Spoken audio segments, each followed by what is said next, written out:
Hello, Eric here. In this video we are going to go from a ball of clay through this and get to a finished mug. Let's do it.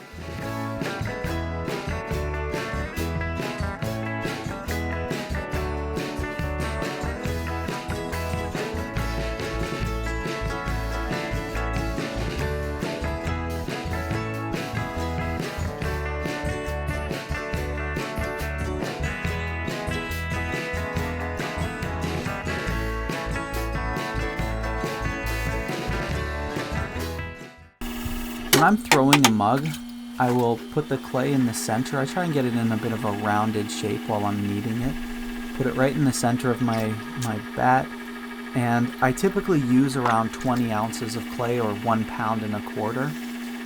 You center the clay, as you can see here, and this one here was being a little bit difficult, so it took a kind of centering it almost twice. And then after it's centered and really right in place where I want it to be, then I typically use my thumbs to open up the inside there. So I'll push those 2 thumbs straight down and kind of pull out and up. It makes it so that my first pull is essentially done for me. And then I'm going to pull on the outside of the cylinder, pressing on the inside and outside very consistently. Notice when I start at the bat, I push down, my hand goes right down to the bat so that I'm pushing the clay up. Because when you press in, you'll see right here, when you press in, it forces the clay to go up and creates kind of a bump, and then you're basically pulling that bump up the full length so that you get a nice consistent thickness on the sides, and you're also making it get a little bit more height, which is nice. Because then you lose some of that height when you do belly out the mug, as you're seeing here. So I belly it out using a sponge on the inside so I pick up any excess water that was inside the mug, and then I also smooth out the inside there, and then trim the bottom using this tool right here. Trimming is honestly what I think makes the difference between what's sort of a starter mug, like some of the stuff I threw at the very beginning, and a mug that looks professionally done. I really think trimming has become one of my more favorite parts of throwing, and I just love the look of it, that you can change things completely by putting a nice foot on it. You can bevel the edge or make it nice and straight like this one. Personally, I like to give a little bit of a pattern on the bottom of the mug. So other than just doing a traditional foot, I also like to, as you see here, put some circles in there. Put a spiral in there. Do something to make it kind of your own before you put your stamp on it. And I really like how that just gives it, I don't know, just gives it a little bit more personality and a little bit of a finished look. This is a hand extruder that I bought from the ceramic shop. You can order them online. Their shipping is actually really reasonably priced, but I live close enough to Norristown that I can actually go in and pick that stuff up. But I love this shop. It has everything that you would need. It's where I get all of my glazes and my clay. Anyway, so I got this hand extruder there, along with a package of dies where I can make handles. And I've used just about every one of them. I really like them.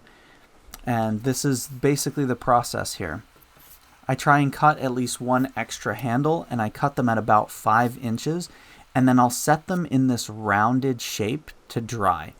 I'll set them up like this so that I can use them. They get, you know, if you try and bend them while they're dried, they'll start cracking. So I like to bend them at this point and set them in about the shape that they're going to be. When I'm sizing up a mug to fit with a handle, like the ones that I've extruded here, oftentimes what I'll try and do is look at them like this, where I sort of see them and where the mug would fit, or where the handle would fit on the mug. And that's how I cut it. So it's kind of hard to show that here, but I'll sort of line up the handle, hold the mug in front of it, and then take my cutting tool and sort of cut it at the exact angle it would need to be. Usually stand up for this, but so I'll cut it here. Oops, now it's shifted. And then again, put the handle in pretty much the shape I want it to be, and then I'll cut it again up here at that approximate angle. And that way I have my handle, and you can see on the edges it's cut here, that it will fit right onto the mug. I have my slip over here. This is just basically watered down clay mixed up. Got this tool that I use to actually score. I'm going to score the parts of the handle that are going to be touching the mug. And then I'm actually going to temporarily touch this right on the mug, just so that I can tell exactly where to score. Then I'll add on a little bit of slip here and a little bit of slip here. You could use, with the clay being as wet as it is, I could just use a little bit of water and it would probably work, but I like to have kind of a little bit of slip in there just to act like glue. And then I'm going to press it on there.